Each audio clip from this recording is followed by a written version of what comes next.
As we Republicans have argued at these hearings, the American people are getting a skewed impression of these events. That's because the Democrats assumed full authority to call witnesses, and they promptly rejected any new witnesses the Republicans requested. So I'd like to take a moment to discuss a few of the people whose testimony has been deemed unacceptable for the American people to hear. The whistleblower. The whistleblower is the key figure who started this entire impeachment charade by submitting a complaint against President Trump that relied on second-hand and third-hand information and media reports. This began a bizarre series of events. Although the complaint had no intelligence component whatsoever, the Intelligence Community Inspector General accepted it and even changed the guidance on the complaint forms to eliminate the requirement for first-hand information. Then his office backdated the forms to make them appear as if they were published a month before. Democrats then took the extremely rare step of pushing a whistleblower complaint into the public, using it as the centerpiece of their impeachment crusade.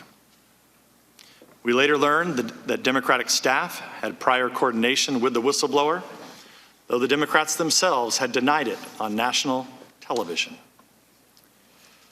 Following that revelation, Democrats did a dramatic about-face. They suddenly dropped their insistence that the whistleblower testify to us and rejected our request to hear from him. Then, in a hearing yesterday, the Democrats cut off our questions and accused us of trying to out the whistleblower, even though they claim they don't even know who he is. Alexander Chalupa. Chalupa is a former operative for the Democratic National Committee who worked with officials of the Ukrainian embassy in Washington, D.C. in order to smear the Trump campaign in 2016. She met directly about these matters with then Ukrainian Ambassador Hale, who himself wrote an article criticizing Trump during the 2016 campaign. Chalupa's activities were one of several indicators of Ukrainian election meddling in 2016, all of which were aimed at the Trump campaign.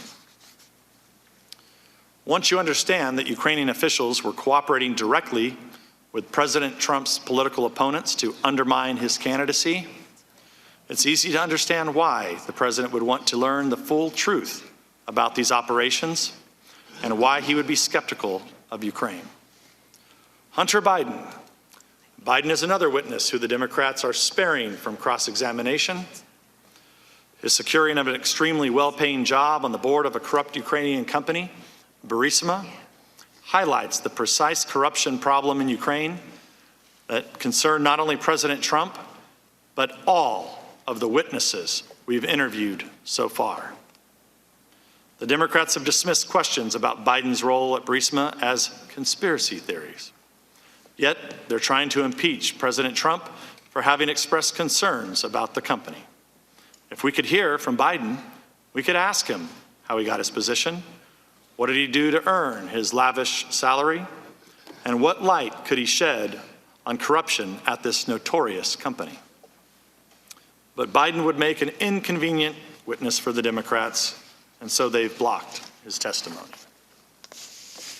At these hearings, we've heard a lot of second-hand, third-hand information and speculation about President Trump's intentions. But in the end, the only direct order we've heard from the president is his order to our last witness, Ambassador Sondland, that he wanted nothing from Ukraine. That is consistent with the testimony provided by Senator Johnson, who said that President Trump angrily denied accounts that a quid pro quo existed. Aside from rejecting our witnesses, the Democrats have tried other petty tricks to shape public opinion. Just this morning, they called a break in the hearing in order to press their absurd arguments to TV cameras. Then, for this hearing, they canceled the multiple rounds of initial questioning they had earlier today with Ambassador Sondland, and as they have had with all the previous witnesses, who they bizarrely consider as their star witnesses. When you look through the presumptions, assumptions, and smoke and mirrors, you see the facts of this case are clear. President Trump was skeptical of foreign aid generally, and especially skeptical of aid to corrupt countries like Ukraine. He wanted to discover the facts about Ukrainian meddling in the 2016 election against his campaign. A brief hold on Ukrainian aid was lifted without Ukraine taking any steps they were supposedly being bribed to do. President Zelensky repeatedly said there was nothing improper about President Trump's call with him, and he did not even know about the hold in aid at the time he was supposedly being extorted with it. So what exactly are the Democrats impeaching the president for? None of us here really know, because the accusations change by the hour. Once again, this is impeachment in search of a crime. So, Chairman, I would urge you to bring this to a close, to adjourn this hearing, and move on, and get back to the work of the Intelligence Committee. That, I yield back.